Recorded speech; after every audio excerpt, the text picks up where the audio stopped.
Gold, trusted gold buyers. మీరు తాకట్టు పెట్టిన బంగారాన్ని విడిపించి ఈ రోజు ఉన్న మార్కెట్ ధరకు కొనబడను.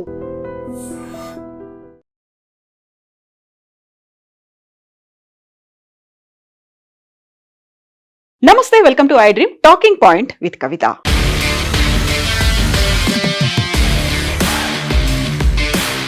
కేంద్ర ప్రభుత్వం వినియోగదారులకు దసరా, దీపావళి బొనాంజాని అందజేసింది. యాక్చువల్గా దసరా అనగానే సరదాల పండుగ అనుకుంటాం, దీపావళి ఆనందాల పండుగ అనుకుంటాం. ఈ రెండు పండుగలకి సంబంధించి కేంద్ర ప్రభుత్వం ఒక కీలకమైనటువంటి ప్రకటన చేసింది. జిఎస్టి వస్తు సేవల ట్యాక్స్ ని సంబంధించి సవరణలు చేసింది. దాని ప్రకారం నవరాత్రులు ప్రారంభమైనటువంటి మొదటి రోజు అంటే సెప్టెంబర్ 22 నుంచి జిఎస్టికి సంబంధించినటువంటి సరికొత్త స్లాబ్లు అందుబాటులో ఉంటాయని కేంద్ర ప్రభుత్వం అనౌన్స్ చేసింది. గతంలో 5%, 12%, 18%, 28% ఇలా 4 స్లాబుల్లో జిఎస్టి అనేది ఉంటే ఈసారి దాన్ని 12%, ఆ తర్వాత 28% తొలగించేశారు. దాంట్లో 5% లేకపోతే 18% వాటిని క్లబ్ చేసి సరికొత్త స్లాబుల్ని విధించారు. At the same time 40% slab అనేది కూడా ఉంది. అందులోకి ప్రీమియం లగ్జరీ ప్రొడక్ట్స్ వస్తాయి. అలాగే పొగాకు ఆధారిత, టొబాకో ఆధారిత ప్రొడక్ట్స్ అనేవి 40% స్లాబుల్లో వచ్చేలా ఉన్నాయి. ఇటీవలే స్వాతంత్ర దినోత్సవం నాడు ఎర్రకోటలో ప్రధాని మోదీ ప్రసంగం చేశారు. జిఎస్టి 2.0కి సంబంధించి ఒక కీలకమైనటువంటి ప్రకటన, ఒక శుభవార్త ఉండబోతుంది అంటూ ఆయన చేసినటువంటి ప్రసంగానికి అనుగుణంగానే కేంద్ర ప్రభుత్వం ఈ నిర్ణయాన్ని తీసుకుంది. జిఎస్టికి సంబంధించినటువంటి సవరించిన స్లాబుల జాబితాని కేంద్ర ఆర్థిక శాఖ మంత్రి నిర్మలా సీతారామన్ అనౌన్స్ చేశారు. దాని ప్రకారం నెక్స్ట్ జన్ జిఎస్టి రిఫార్మ్ అనే దాంతో for is of living and to build Atmanirbhar Bharat ఇందులో ప్రధానంగా ఈ మధ్య కాలంలో అమెరికా నుంచి విధించినటువంటి టారిఫ్లు 25+25%, 50% అనేది ఉంది. కాబట్టి మన వస్తువుల్ని మనమే ఉత్పత్తి చేసుకోవాలి, మన వస్తువుల మీద మనం ఆధారపడాలి, వాటిని వినియోగం పెంచాలి అనే దాంతో ఆత్మనిర్భర్ భారత్కి సంబంధించి సరికొత్త నినాదాన్ని మళ్ళీ ప్రజల ముందుకి తీసుకొచ్చారు ప్రధానమంత్రి నరేంద్ర మోదీ. అందులో భాగంగానే జిఎస్టికి సంబంధించినటువంటి సరికొత్త స్లాబులని అందించారు. For farmers to enterprises, from house hold to business, the next Jan GST brings happiness for all. అందరికీ సంతోషాన్ని ఇచ్చేటటువంటి ఒక వార్తని మేము అనౌన్స్ చేస్తున్నాము అంటూ కేంద్ర ప్రభుత్వం అయితే జిఎస్టిని సవరించినటువంటి స్లాబుల జాబితాను అనౌన్స్ చేసింది. Save big on daily essentials, relief on health care sector, affordable education, uplifting farmers and agriculture, automobiles made affordable, save on electronic appliances. యాక్చువల్గా ఇందులో మనకి విద్యుత్తో నడిచేటువంటి వాహనాలతో పాటుగా గతంలో చదువుకి సంబంధించి షార్ప్నర్లు, పెన్సిళ్ల మీద కూడా జిఎస్టి వేస్తారా అనేటువంటి వాదన, దీంతో పాటుగా మహిళలకి అత్యవసరం, నిత్యావసరంగా మారిపోయినటువంటి శానిటరీ ప్యాడ్స్ మీద కూడా జిఎస్టి అనేది ఉంది. కాబట్టి పెద్ద ఎత్తున చర్చ జరిగింది. ఆ తర్వాత అది సుప్రీంకోర్టు దాకా కూడా వెళ్ళింది. వాటన్నిటికీ సంబంధించినటువంటి వివరాలని వెల్లడిస్తూ ఈ జాబితానైతే రిలీజ్ చేశారు. ఇక జిఎస్టి కౌన్సిల్ 56వ సమావేశం తర్వాత కేంద్ర ఆర్థిక శాఖ మంత్రి నిర్మలా సీతారామన్ ఈ వివరాలని అందించారు. ఈ జిఎస్టి సరికొత్త స్లాబ్లను బట్టి చూస్తే 12% జిఎస్టి గతంలో ఉన్నటువంటి స్లాబ్ ఉన్నటువంటి 99% వస్తువులని 5% స్లాబ్లోకి మార్చారు. అదే సమయంలో 28% జిఎస్టిగా ఉన్నటువంటి గూడ్స్ లో 90%ని 18% జిఎస్టిలోకి మార్చారు. దీంతో పాటుగా అనేక వస్తువుల్లో జిఎస్టి 0% అనేది చేరుకుంది. ఈ నేపథ్యంలోనే తగ్గినటువంటి జిఎస్టితో ఒక సామాన్య మధ్యతరగతి ఎంఎస్ఎంఈలకి సంబంధించి లాభం చేకూరుతుంది. అందులో హ్యాపీనెస్ అనేది ఉంది అనేది. అయితే యాక్చువల్గా ఏ వస్తువుల మీద ఎంత తగ్గించారు, నిజంగానే ఇప్పటికిప్పుడు మనం షాప్కు వెళ్ళి కొనుక్కుంటే ఈ స్లాబ్ అనేది వర్తిస్తుందా, అదే మనం ఈ వీడియోలో చూడబోతున్నాము. యాక్చువల్గా ఆర్థిక మంత్రి నిర్మలా సీతారామన్ చెప్పిన దాన్ని బట్టి చూస్తే 12% అలాగే 28% ఉన్నటువంటి స్లాబ్స్ ని రద్దు చేశారు.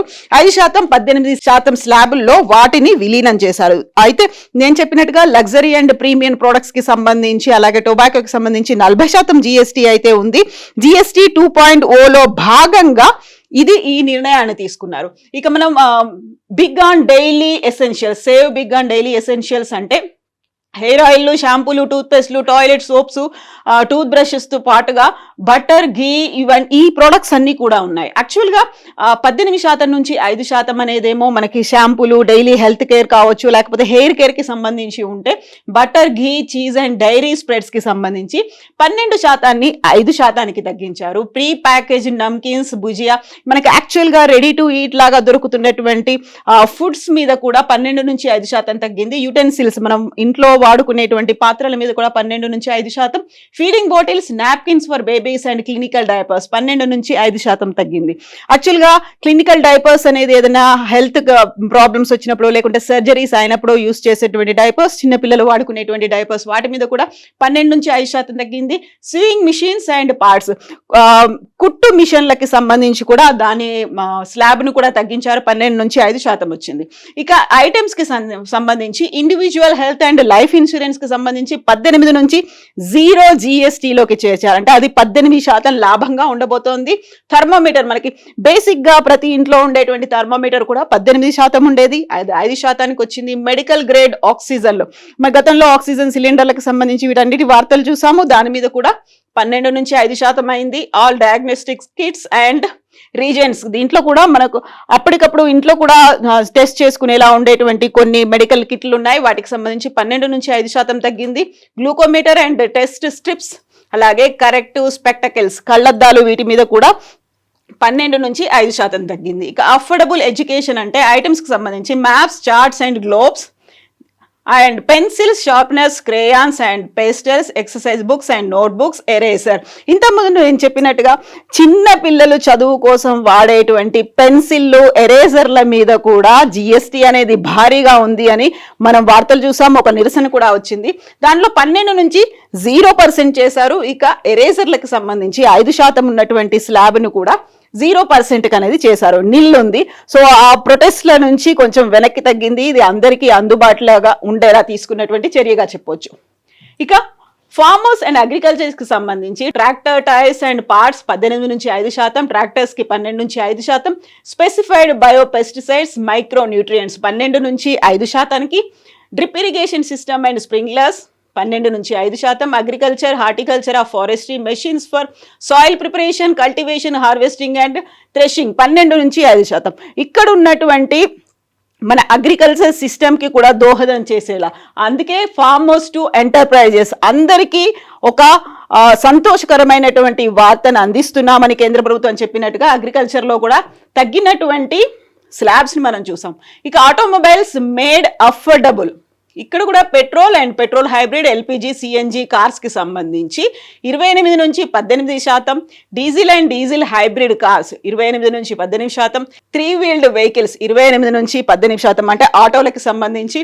మోటార్ సైకిల్స్ అంటే 350cc అండ్ బిలో ఉంటే 28% నుంచి 18%, motor vehicles for transport of goods 28 నుంచి 18%కి తగ్గించారు.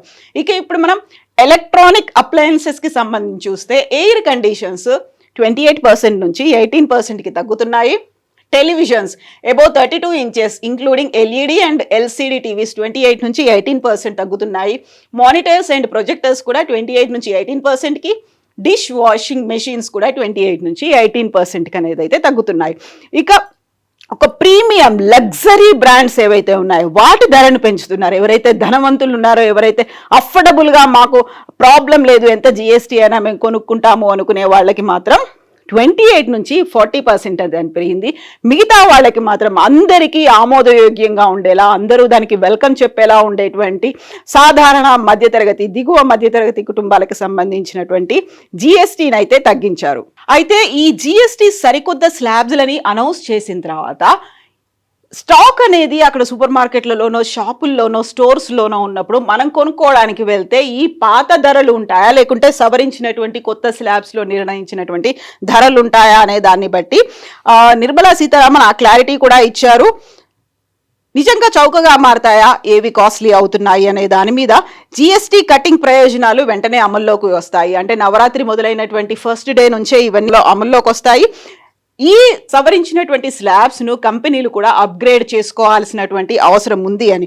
ఒకవేళ ఆల్రెడీ కొనుక్కున్నారు, లేకపోతే వాటికి సంబంధించినటువంటి తయారీదారులు ఉన్నారు, దుకాణదారులు, తయారీదారులు ఎవరైనా ఉన్నారు అంటే గతంలో ఉన్నటువంటి స్లాబ్ని వాళ్ళు చెల్లించాల్సినటువంటి పరిస్థితులు ఉంటాయి, ఆల్రెడీ చెల్లించి ఉంటారు కాబట్టి వాటిని ఇన్కమ్ ట్యాక్స్కి సంబంధించి క్లెయిమ్ల రూపంలో కూడా పొందుపరుచుకోవచ్చు. అంటే ఎట్ ఎనీ కాస్ట్ అందరూ తగ్గించాల్సిందే. ఒకవేళ మేము ఎక్కువ పెట్టి మేము కొనుక్కున్నాము, వాటిని మళ్ళీ మేము అమ్ముతున్నాము, లేకుంటే తయారీలో ఎక్కువ ధర పెట్టాము అన్నప్పటికి కూడా ఇన్కమ్ ట్యాక్స్ క్లెయిమ్లు అనేది చేసుకోవచ్చు అనేది.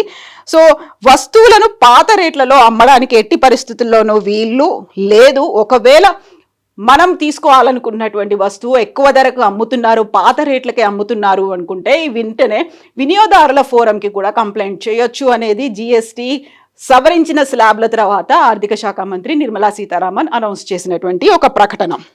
ఒకవేళ ఫాస్ట్ మూవింగ్ కన్జ్యూమర్ గూడ్స్ ఏవైనా ఉన్నాయి, ఎఫ్ఎంసీజీలు ఉన్నాయి, అవి పాత రేట్లకే అమ్ముతున్నారు అనుకుంటే, ఏదైనా కంపెనీ పాత ఎంఆర్పి మీదే అమ్ముతోంది అంటే ఇమ్మీడియట్గా దాన్ని లాభార్జన కింద చూస్తారంటే వాళ్ళు ఒక లాభం కోసమే అలా అమ్ముతున్నారు, ఒక అందులో వినియోగదారులకి నష్టం కలుగుతోంది కాబట్టి ఫోరాన్ని ఆశ్రయించవచ్చు అనేది. దీంతో పాటుగా competition commission of India CCI దీని మీద చర్యలు కూడా తీసుకుంటుంది. యాక్చువల్గా ధర సవరించినటువంటి స్లాబ్లని ఆ ధరలకి అనుగుణంగా మార్పులు చేశారా లేదా ఇది తెలుసుకోవడానికి కన్స్యూమర్ ఫోరంలు అలాగే సిసిఐలు ట్యాక్స్ డిపార్ట్మెంట్లు వీటిని పర్యవేక్షిస్తాయి అనేది నిర్మలా సీతారామన్ చెప్పినటువంటి మాట. సవరించినటువంటి రేటు కనుక లేకపోతే వినియోగదారుడు బిల్ కూడా తీసుకోవచ్చు, కన్స్యూమర్ ఫోరాన్ని కన్స్యూమర్ కోర్టును కూడా సంప్రదించవచ్చు అనేటువంటి ఒక భరోసాని నిర్మలా సీతారామన్ అయితే ఇచ్చారు.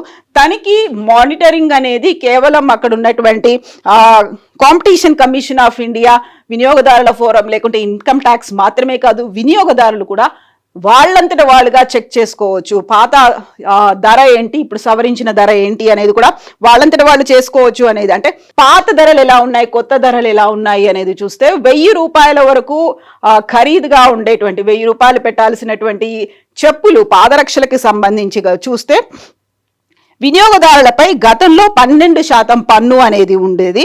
1000 రూపాయల కంటే కూడా ఎక్కువ ధర అయ్యి ఉంటే అది 18% స్లాబ్ పరిధిలోకి వచ్చేది. అయితే ఇప్పుడు 12% తీసి వేశారు కాబట్టి కొత్త పన్నుల స్లాబ్ ప్రకారం గతంలో మనం 1000 రూపాయలని కనుక ఒక బెంచ్ మార్క్గా మనం చూసుకుంటే ఇప్పుడు 2500 రూపాయల వరకు ఉన్న పాదరక్షల మీద 5% జిఎస్టీ అనేది ఉంటుంది. 2500 రూపాయలకు పైబడి ఉంటే మాత్రం అది 18% జిఎస్టీ పరిధిలోకి వస్తుంది. సో ఇప్పుడు మనం కార్లకి సంబంధించి కనుక చూసుకుంటే ప్రీమియం కార్లని ఉంటాయి, పెట్రోలు డీజిల్ వేరియంట్లకి సంబంధించి గతంలో దాదాపుగా 50% వరకు పన్ను అనేది ఉండేది. అందులో 28% జిఎస్టీ ఉండేది. దీనికి తోడుగా 22% అదనపు సెస్ అనేది ఉండేది. 28 + 22% అనేసరికి అది ప్రీమియం కార్లు డీజిల్ కావచ్చు లేకుంటే పెట్రోల్ వేరియంట్లకి సంబంధించి 50% సెస్ అనేది 50% పన్ను అనేది ఉండేది. ఇప్పుడు దాన్ని ఉన్నటువంటి అదనపు సెస్ని తొలగించారు. అంటే 22% ఉన్నటువంటి అదనపు సెస్ను తొలగించారు. దీంతో పాటుగా జిఎస్టీని పెంచారు. అంటే 22% తొలగించినప్పటికీ అక్కడ ఉన్నటువంటి 28% జిఎస్టీ 40%కి పెంచారు. అంటే గతంలో చెల్లించినట్టుగా 50% కాకుండా ఇప్పుడు 40% చెల్లించాల్సి వస్తుంది. ఆ 10% తేడా అయితే ఉంటుంది అనేది. మామూలుగా అయితే ఉన్నటువంటి లెక్కల్ని బట్టి చూస్తే అయితే అది 5% ఉంది, 18% మాత్రమే ఉన్నప్పటికీ ఈ లగ్జరీ బ్రాండెడ్ ప్రీమియం కార్లకి సంబంధించి మాత్రం 40% ఉంటుంది. ఇప్పటి వరకు ప్రీమియం కార్లపై 28% జిఎస్టీ వసూలు చేస్తే అది 40%కి అవుతుంది. ఈ లెక్కన ప్రతి ప్రీమియం కార్ని కొన్నటువంటి వినియోగదారుడికి 40% అయితే 10% అయితే పన్ను మిగులు లభిస్తుంది అనేటువంటి లెక్కలైతే ఉన్నాయి. యాక్చువల్గా మనకి స్మార్ట్ టీవీలు కావచ్చు, ఏసీలు, డిష్ వాషర్లతో పాటుగా టీవీలు, ఎలక్ట్రానిక్ గూడ్స్ వీటన్నిటికీ దసరా దీపావళికి సంబంధించి ఒక బంపర్ ఆఫర్లు, బొనాంజాలు ఇలాంటివన్నీ ఉంటాయి కస్టమర్లని ఆకర్షించడానికి. ఇప్పుడు అలాంటి పనినే కేంద్ర ప్రభుత్వం చేసింది అనేటువంటి అనాలిసిస్లు అయితే వినిపిస్తున్నాయి. సర్వత్రా అయితే దీనికి సంబంధించి ఒక బెస్ట్ డీల్ ఆఫర్స్ గా చెప్తుంటారు. ఈ కామర్స్ అంటే ఆన్లైన్ పోర్టల్స్ లో కూడా ఫ్లిప్కార్ట్ కావచ్చు, అమెజాన్ కావచ్చు, ఇలాంటి వాటిలో కూడా ఆఫర్స్ అనేవి ఉంటాయి. కాబట్టి దానికి తగ్గట్టుగానే కేంద్ర ప్రభుత్వం కూడా తను ఇచ్చినటువంటి ఒక హామీని బేస్ చేసుకొని ఇచ్చింది అనేది. ఒకవేళ ఇందులో కనుక తేడాలు ఏమైనా ఉన్నాయి, సవరించినటువంటి స్లాబులకి అనుగుణంగా రేట్లు లేవు అనుకుంటే వినియోగదారులు కూడా అలర్ట్ గా ఉండొచ్చు, చెక్ చేసుకోవచ్చు, కంప్లైంట్స్ చేయొచ్చు, వినియోగదారుల ఫోరంకి వెళ్ళొచ్చు. అక్కడ ఆ షాపులో అధిక ధరకు అమ్ముతున్నటువంటి దుకాణదారుడు కావచ్చు, సూపర్ మార్కెట్ కావచ్చు, ఎక్కడైనా వాళ్ళ మీద కూడా కేసు పెట్టొచ్చు, కంప్లైంట్లు కూడా చేయొచ్చు. ఈ ఫెసిలిటీకి సంబంధించి ఒక మంచి శుభవార్త, పండుగని ముందుగానే తెచ్చినటువంటి ఆనందకరమైనటువంటి వార్తని కేంద్ర ప్రభుత్వం నిర్మలా సీతారామన్ అయితే అనౌన్స్ చేశారు. ఒకవేళ ఇంకా ఏమైనా డౌట్లు ఉన్నాయి, లేకపోతే వినియోగదారులని షాపులు, దుకాణదారులు మోసం చేస్తున్నారు అంటే కంప్లైంట్ చేసుకునేటువంటి ఫెసిలిటీ కూడా ఉంది. నిఘాకి సంబంధించి లేకపోతే ఒక విజిలెన్స్, నిజంగానే తేడాలు ఉన్నాయి, వాళ్ళు అప్గ్రేడ్ చేసుకోలేదు అనుకుంటే కంప్లైంట్ చేయొచ్చు. ఇది కేవలం ప్రభుత్వ బాధ్యత కాదు, కన్జ్యూమర్స్గా, వినియోగదారులుగా మీ మీద కూడా మన మీద కూడా బాధ్యత ఉంటుంది అనేది కేంద్ర ప్రభుత్వం ఇచ్చినటువంటి శుభవార్త. And for more videos, Please subscribe to iDream.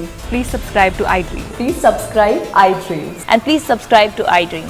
For more videos, subscribe to iDream. please like, share and subscribe to the channel. Congratulations, iDream. Subscribe to iDream. Subscribe to iDream. So subscribe to iDream Media. iDream की iDream team अंदर की huge congratulations. Please subscribe iDream Media. Please subscribe to iDream. Subscribe iDream. Please subscribe to iDream. iDream అంటే నా కళల ఛానల్ను subscribe చేసుకున్న నోరు తిరుగుతలేదు, మీరైతే గంట గుర్తు కొట్టండి. For more such videos, please subscribe to iDream. Subscribe to iDream. Please subscribe to iDream. Please subscribe iDream Media. Please do subscribe to iDream. Please subscribe to iDream Media. For best entertainment and information, please subscribe iDream. And don't forget to subscribe to iDream.